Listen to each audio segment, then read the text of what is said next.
Hey guys, welcome to Steve Knows, and many of you have mentioned or asked about the possibility of the Oculus Quest doubling up as a tethered headset, allowing us to play SteamVR games using our PC horsepower, but the Quest as a hub for the gameplay to be streamed. And this would mean that we could smash down the barrier and restriction of use, choosing between comfort and accessibility for high fidelity graphics and experiences. The Quest, being a standalone headset, has its own internal hardware that isn't up to scratch for most people and is preventing them from adopting. But there is hope.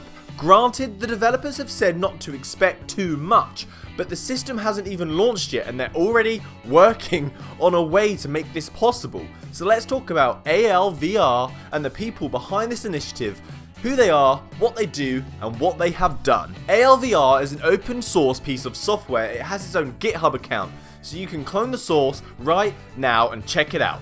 It's been used to stream SteamVR games to standalone headsets such as the Gear and the Oculus Go. I can't believe they even had success with the Gear VR, which is using a mobile phone as the hardware, working with models such as the Galaxy 6S.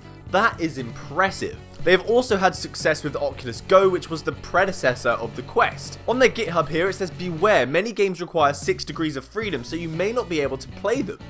Well, isn't that changing with the Oculus Quest? Some examples of the games that they have achieved this streaming onto the standalone headsets are Adrift, Alien Isolation, Batman Arkham, Blaze Rush, Doom 3, Fallout 4, and Skyrim. I'm just going to stop there because you can see the list here. There are so many games that they have achieved, with also a review on the side at how well the software handles it. This is a video from the channel Kaz and Cherry, a great VR channel you should check out because it's very unique and really great.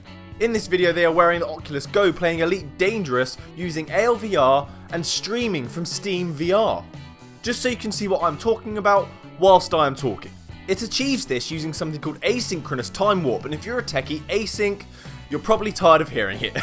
This allows for each part of the system, the headset and the PC, to be independent of each other. They are not waiting for the completion of tasks before executing the next function. Because of this, sometimes the headset won't show any data to show to the user, so it will create intermittent frames when there aren't any present. This will reduce the jittery streams that you get from wireless VR streaming. The people behind this are trying to get ALVR compatible with the Quest, but they have said not to expect too much. It is early days, but I'm thinking, why don't they make use of the USB-C connection and have a wired connection instead of the wireless that it currently uses? The problem with the wireless connection on the Quest is the compression of data using 6 degrees of freedom, not the 3 degrees of freedom that ALVR is used to. Also, using the wireless protocol 802.11n compared to a wired connection, you only get around 300 megabits of speed. I know companies boast 600, but you don't get that. And I am aware that AC protocol is also available, which can reach a gigabit, but the most common router is the N, so let's compare that. USB-C has a duplex connection, which means it can send data to and from the source simultaneously, reaching 10 to 20 gigabits of speed. And the official name of this is called Super Speed Plus, and that kicks Wi-Fi's ass.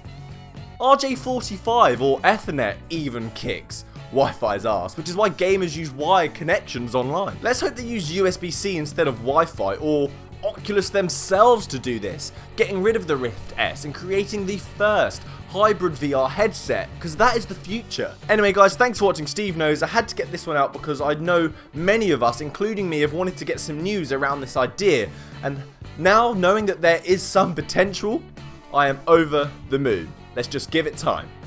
Give the video a thumbs up and subscribe if you enjoyed it. Happy gaming guys. Good day.